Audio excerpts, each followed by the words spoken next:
Hey, Trey Biesen here on another edition of My Father's Firearms, and it is a beautiful, balmy December 16th day here in North Idaho. 43 degrees, sun is out.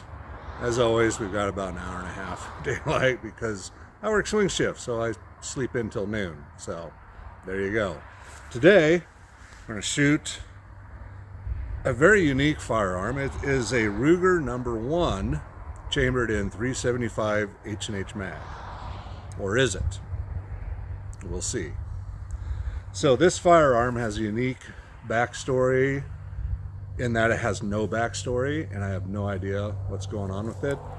So, of course, this is one of the firearms I inherited from my father when he passed last May.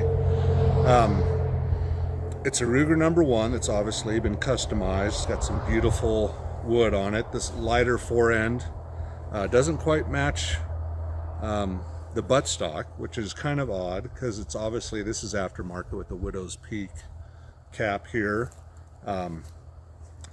It says its caliber, says it's, there, cut that out. It is chambered according to the markings on the barrel in 375 H&H, and the only other lettering is says it is a Shielen barrel by Roger Biesen. So presumably the rifle was built by Roger Biesen, or at least the barrel. Now, I found just 10 rounds of 375 H&H Magnum in his things, and so I started scrounging around for more ammo and bullets and everything. I found some dies. It said 375 H&H. I found a bunch of 300 grain and 270 grain bullets. So, and then I found a bunch of brass that was marked 375 Ackley Improved. But this is chambered in 375 H&H Magnum, which is odd. So I went online to one of the gun forums and asked, hey, I've never reloaded for a rifle cartridge this big. Any tips, anything I should know about the 375 H&H? I posted pictures of the dies and the bullets I was using. And one observant member pointed out that the dies actually say 375 H&H Improved, number 40, which means that it's actually a die set intended for the 375 H&H Ackley Improved. And so there you go. So I should proceed, not exactly with caution, because you can fire the standard 375 H&H Magnum in an Ackley Improved chamber. It just has the sharper 40-degree shoulder angles. I've got a 30-06 Ackley Improved. I can shoot regular 30-06 ammo through it. In fact, that's how you get the brass for your Ackley Improved, is it fire forms the case to the Ackley Improved chamber. So not a big deal. But I was trying to do more research on the Ackley Improved, typed it in, did a Google search or DuckDuckGo search, and what popped up was this actual rifle on a for sale site, Guns International. And of course it was an expired ad. The company, I think it was Northwest Pony Express up in Coeur d'Alene, Idaho, which is about 70 miles north of here. They're no longer in business. They had no other current listings. And apparently they've been out of business for about 7 years. Now in the description of the rifle, it says in the ad that it was built by Al Biesen and it's chambered in 375 Ackley Improved. It's labeled 375 H&H. So what we're going to do is we're going to fire some standard 375 H&H Magnum rounds through it, and if it fire forms those cases to the steeper Ackley Improved chamber, then we know it is actually a 375 H&H Ackley Improved. But it's a cool gun, and I'm not going to have it for very much longer. So that'll be a big secret that gets revealed later. So anyway, I've never shot a rifle this big. I have shot 4570 government and 4590, which I guess is technically bigger, but those are in big, giant Shiloh Sharps rifles. So this is a little smaller, a little lighter. I think it's gonna hurt. In fact, I'm counting on it, because the only rounds I have are reloads that my dad made, and he did everything spicy. So, and I tried to find just off the shelf ammo locally. Doesn't exist for a 375 H&H. And my stepdad found some down in Arizona, and it was $100 a box of 20. So this definitely will be reloaded. So, alrighty, let's shoot this thing, and hopefully I don't get hurt. Alrighty, let's get a round loaded. Now these 375 H&H mags, I don't know if you can see anything, probably not. No idea the grain, no idea the charge.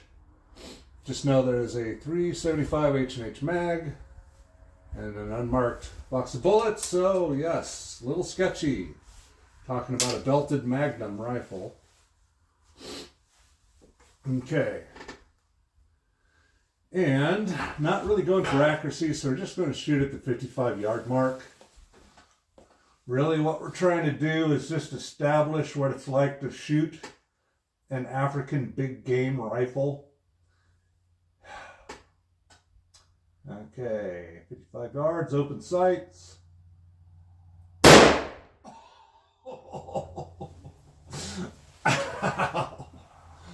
Yeah, that hurt. Positive ejection. Okay.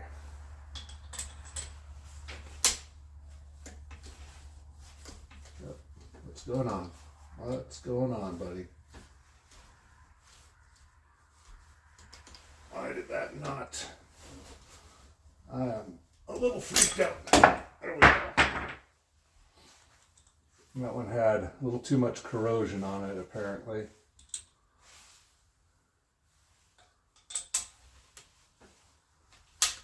There we go. That's smooth. We see the target. No, the massive recoil blew the spotting scope completely off. Okay, solid shoulder. Man, that hurt. I don't want to do this again, but for the sake of hits, I will. Okay, good sight picture, just putting the dot right on it.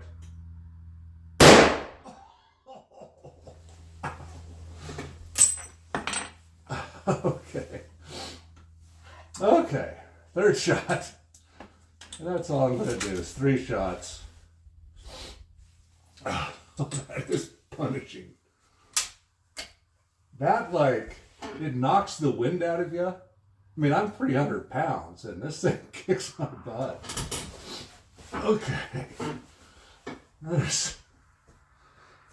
Okay. Yeah, I could see you could develop a flinch shooting this, but we're going to squeeze. And the trigger's not that great. I expected more of the 3 pound, 2.5 to 3 pound, and it's a little higher. It's a 4 pound. We'll check that out. Okay, last shot, 3-round group at 55 yards.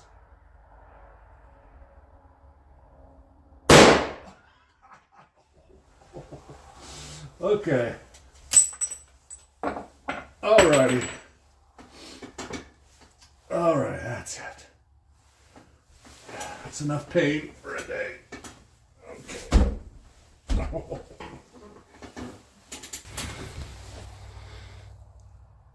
Alrighty, mystery solved. You can see that the case has been formed to a 375 H&H Mag Ackley Improved. Show you before. Okay.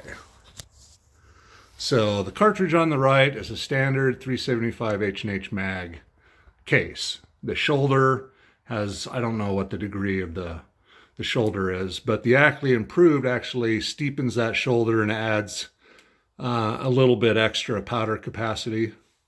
So there you go. This is chambered in Ackley Improved. Of course, obviously you can fire standard 375 H&H Mag rounds in it, but at $100 per box, you'll likely be reloading anyway. So, all right, let's see if I could even hit paper. Okay, there you go. All 3 shots hit paper. and sitting a little high because of course I put the black dot of the front sight right on the bullseye, which is why it's hitting high. You're supposed to put it right below the bullseye, but I just wanted a consistent sight picture. So anyway, it didn't group too bad. I mean, for open sights, for a guy with astigmatism and bad eyes, it's good enough to shoot big game in Africa. So alrighty, we go. Alrighty, so that concludes another edition of my father's firearms, shooting the Ruger #1 and 375 H&H Ackley Improved, confirmed. And alrighty, so be some exciting news about this rifle and the next steps for it, next journey it's going on. So alrighty, subscribe if you want to see more cool, expensive, fancy guns being shot. Trey Viston out.